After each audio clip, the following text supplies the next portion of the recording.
제주의 다양한 소식을 전해드리는 뉴스브리핑 순서입니다. 올해 지방의회 부활 30주년을 맞아 제주도의회가 의회 안팎의 전문가들과 함께 제주도민의 삶을 바꾼 조례 50선을 선정해 책자로 내놨습니다. 도민 생활과 밀접하게 맞물려 있는 조례를 만들거나 바꾸는 권한은 지방의회의 핵심 기능 가운데 하나죠. 오늘 이 시간에는 제주도민의 삶을 바꾼 조례 50선 중 저희가 꼽아본 주요 조례 5가지를 정리해드립니다. 먼저 저희가 선택한 첫 번째 조례는 제주도 4.3 희생자 추념일 지방공휴일 지정 조례입니다. 지방공휴일 지정은 전국에서 첫 사례로 4.3 추념일을 널리 알리고 희생자를 추모하기 위해 추진됐습니다.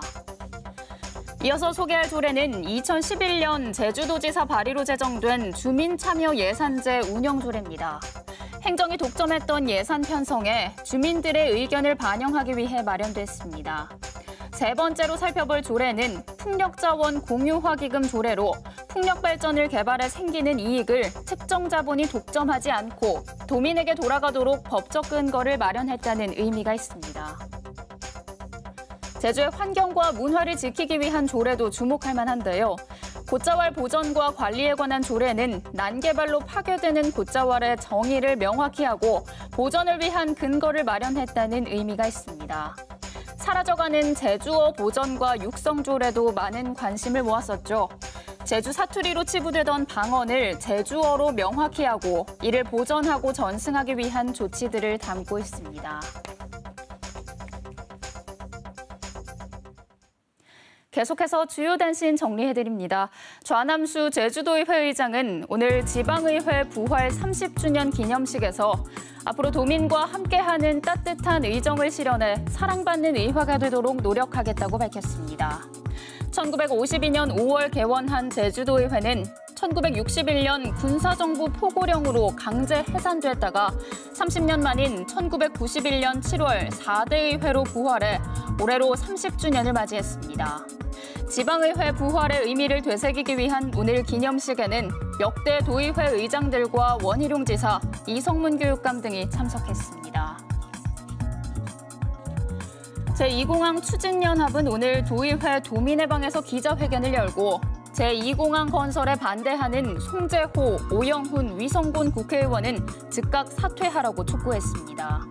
추진연합은 제2공항에 대한 전략환경 영향평가를 심의 중인데 이들 국회의원이 환경부의 부동의를 강요하는 것은 제2공항 정상 추진을 방해하려는 압력이고 대안으로 거론한 정석비 행장 역시 부적합 판정이 내려진 바 있다며 환경부와 국토부에 국책을 수행할 것을 요구했습니다.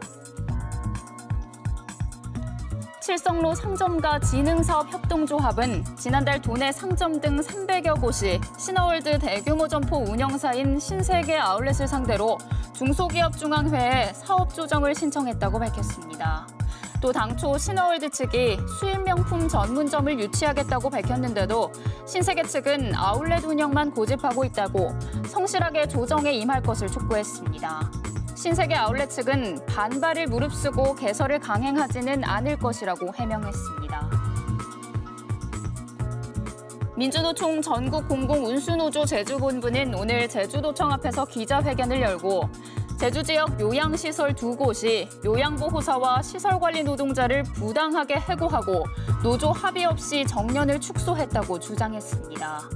또 해고된 노동자들은 평소 요양원 운영의 비합리성에 문제를 제기했다는 공통점이 있다며 정부와 지자체가 돌봄 노동자들의 열악한 노동 환경에 대해 관리 감독에 나서야 한다고 주장했습니다.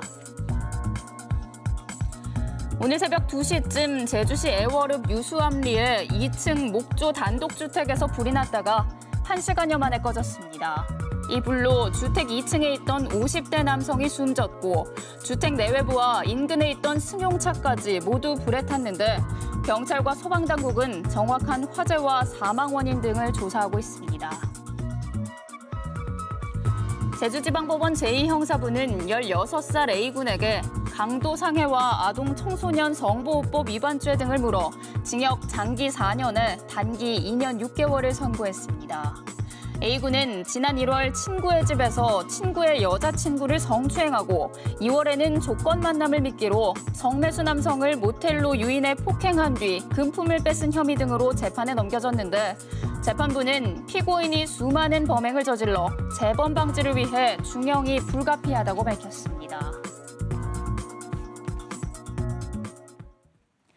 오늘 제주 지역 언론사 뉴스 가운데 주목할 만한 기사를 소개해드리는 뉴스픽입니다.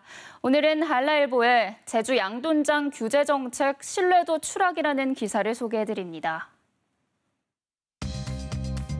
압취 배출 기준을 어긴 도내 양돈장에게 규제를 강화했던 제주도가 뒤늦게 법 해석을 잘못했다며 취소하는 황당한 일이 벌어졌다고 한라일보가 보도했습니다.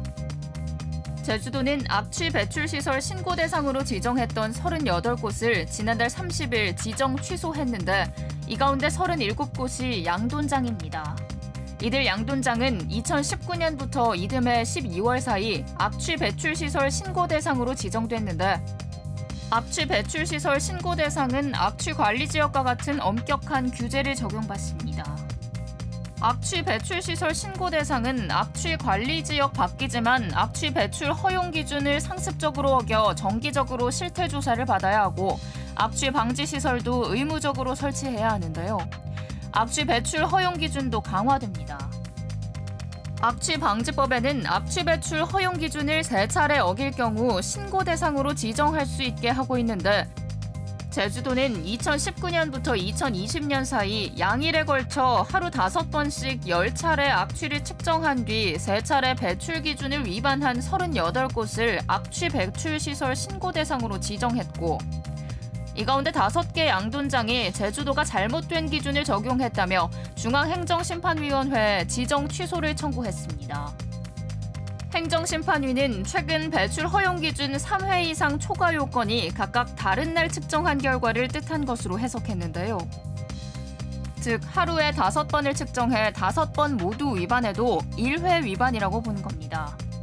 이에 문제를 제기한 곳은 5곳이지만 나머지 양돈장도 잘못된 법 해석으로 압취 배출 시설 신고 대상이 돼 모두 지정 취소했다고 제주도는 밝혔습니다.